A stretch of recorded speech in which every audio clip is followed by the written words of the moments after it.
Dave Palumbo with another RX Muscle rant. Today's topic, tren cough. Everyone always asks me, what causes this? Why am I coughing my guts up? Why do I feel like I can't breathe after I take trenbolone? Obviously, trenbolone is an anabolic steroid. It's a 19-nortestosterone-derived anabolic steroid. It has a number of properties that bodybuilders really like, okay? Its anabolic to androgenic ratio is skewed in the favor of androgenic, okay? So it's got a very high anabolic, which is muscle building, and it's also very high androgenic. Usually steroids that are highly androgenic aromatize and convert to estrogen and give side effects. Trenbolone doesn't really aromatize at all, okay? Which means that there's no estrogen production. Because of its high androgenic component, it makes you store glycogen really well. So you get a hard look to the muscles, people like that. Obviously, the aggression aspect of it is great in the gym for training. In a lot of people, it really increases sex drive too because of the androgen, of the high androgen content. However, if you take too much trenbolone, it seems to also increase the hormone prolactin. And prolactin can, inhibit erections. So some people find that with high dosages of trenbolone, they have erection issues. And once again, that's not due to the trenbolone, it's indirectly due to the prolactin increases. But one of the side effects that people get from trenbolone that's not sometimes talked about quite as much is the central nervous system stimulating effect of it.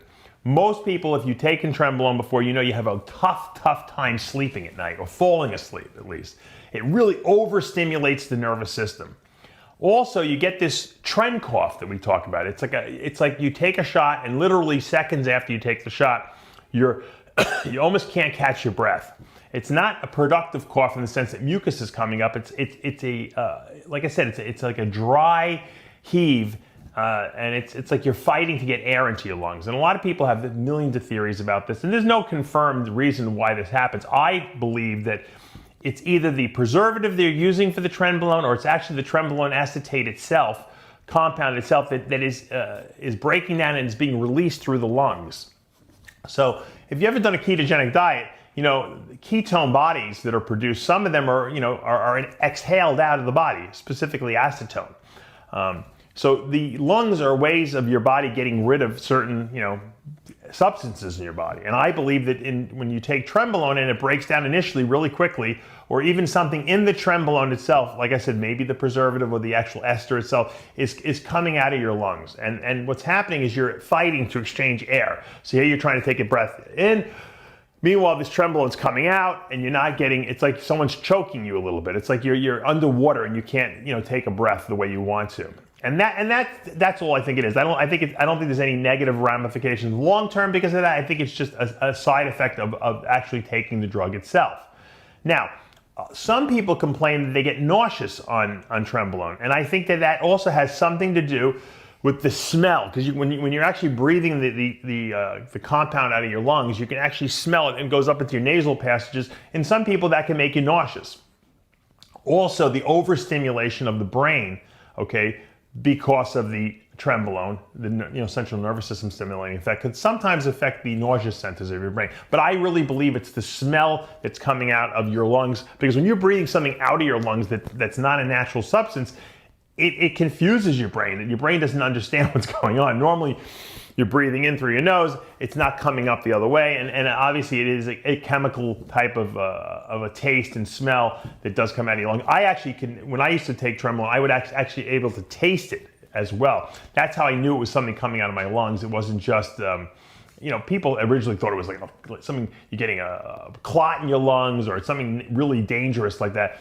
Don't believe that at all. I think it's just actually one of the metabolites or something in the trenbolone itself, the acetate. I don't really see it in an anthate version, although some people might beg to differ. I do see some people who take tesipionate getting a little bit of a dry cough right after as well. So I'm not sure if it's the ester or the preservative. You would think that most of the preservatives are the same that they use for all these anabolic steroids. So I'd have to believe that it's the trenbolone acetate ester itself that is probably causing some of the issues and is being breathed out. And that's what's going on. Now, if it's something that makes you so nauseous that you can't eat, okay, you've got to try to cut the dosage back. If that doesn't work, okay, you might not be able to take trenbolone, because as a bodybuilder, you can't be throwing up every time you take a shot of it.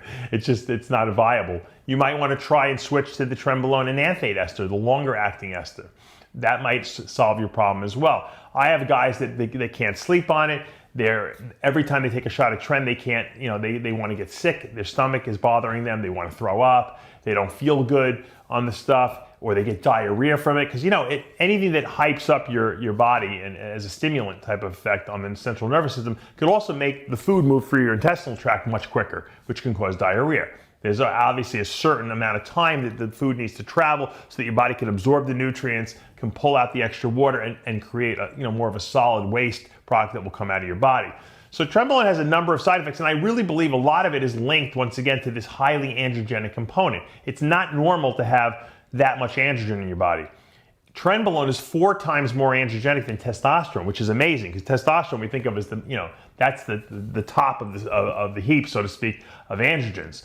I mean, your body doesn't need more than that. If it did, it would naturally produce more, but it doesn't.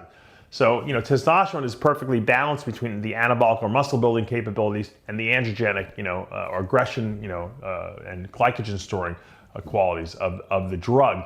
Trenbolone is skewed 4 times more in the favor of the androgen component. So there are side effects, and I think that we see more side effects today than we did 20 years ago, because I think guys are using too much of it.